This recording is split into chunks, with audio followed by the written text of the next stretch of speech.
Nah ini cara orang membeli sneakers ya, contoh saja.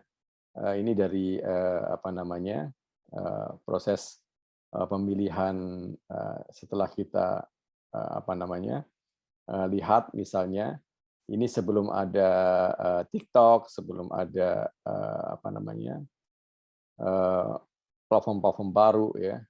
Orang melihatnya ketika mencari awareness misalnya, orang tahu sneakers itu dari Facebook atau bahkan mungkin dari toko. Mereka tertarik sneakers karena dipengaruhi oleh influencer misalnya.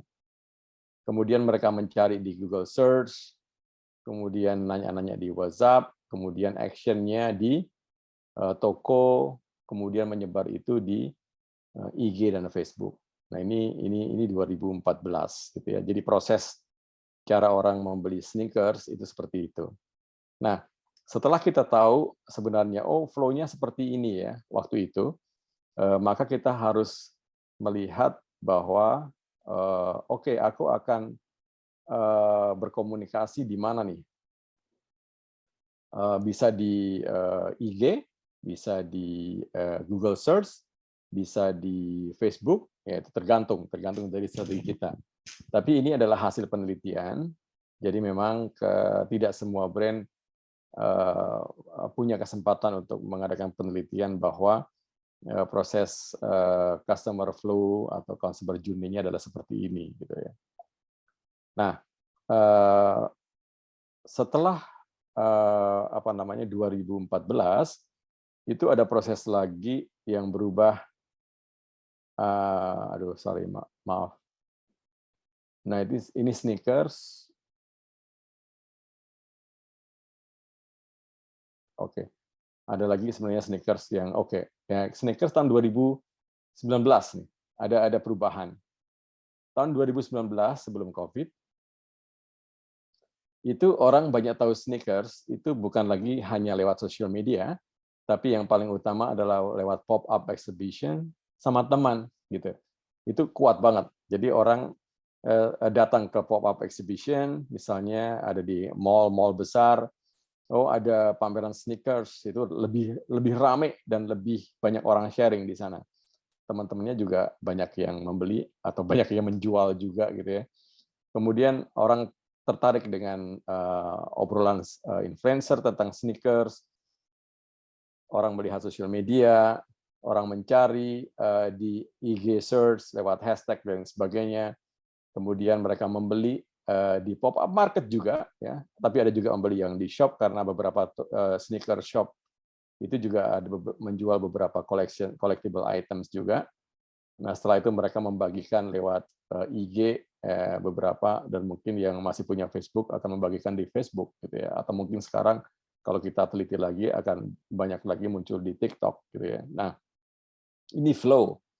Nah, jadi sebagai kawan-kawan UMKM itu bisa membayangkan bahwa kalau misalnya flow-nya seperti ini, maka saya akan spending cukup besar karena duitnya katakanlah budgetnya kita ekonomik, bisa jadi aku akan perkuat di searching aja deh. Kan harganya apa namanya search engine marketing itu nggak terlalu mahal gitu ya. Misalnya kalau pasar kita di sebuah kota gitu lah. Atau mungkin saya akan menggunakan kawan-kawan aja yang membantu sebagai influencer agak nggak terlalu mahal untuk aktif di IG menawarkan barang-barang kita juga misalnya, itu juga bisa gitu ya. Nah, ini saya lewatin, ini contoh saja sebenarnya, ini produknya tabungan tahun 2012. Kita ini SIM card juga waktu kita tawarkan case study kita di Bali misalnya. Kalau SIM card itu jualan apa namanya nomor handphone waktu itu masih jualan saingan penjualan SIM card murah-murahan.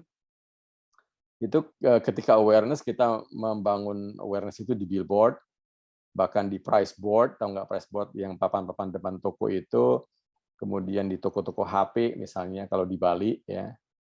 Kemudian mengajak orang untuk senangnya di billboard, tetap di billboard kalau di Bali gitu ya.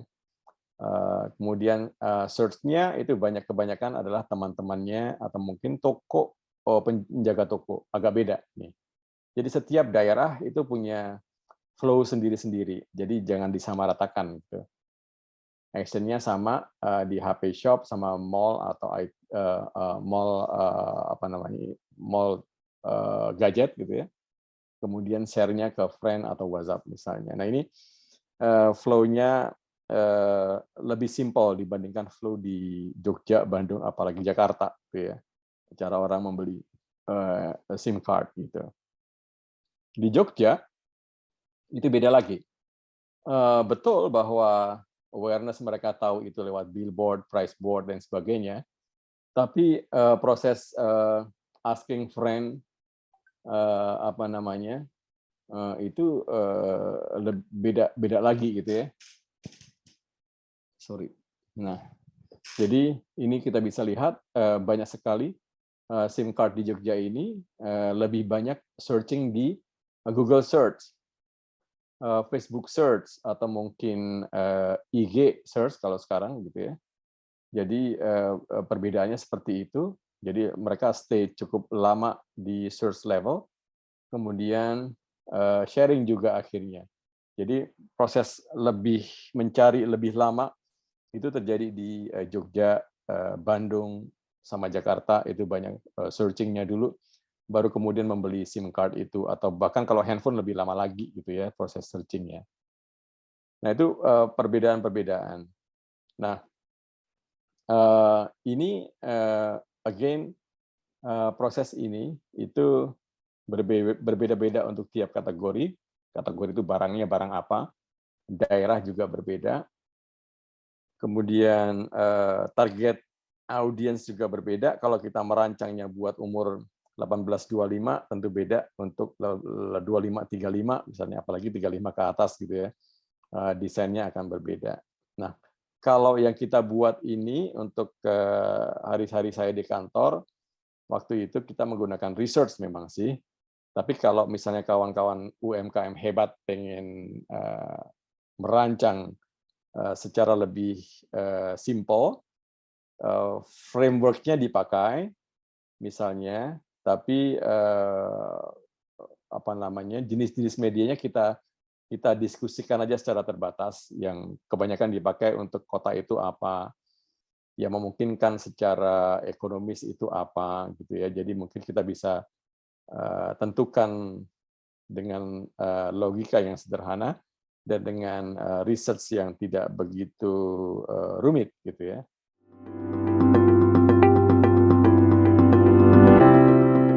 UMKM hebat, Indonesia hebat.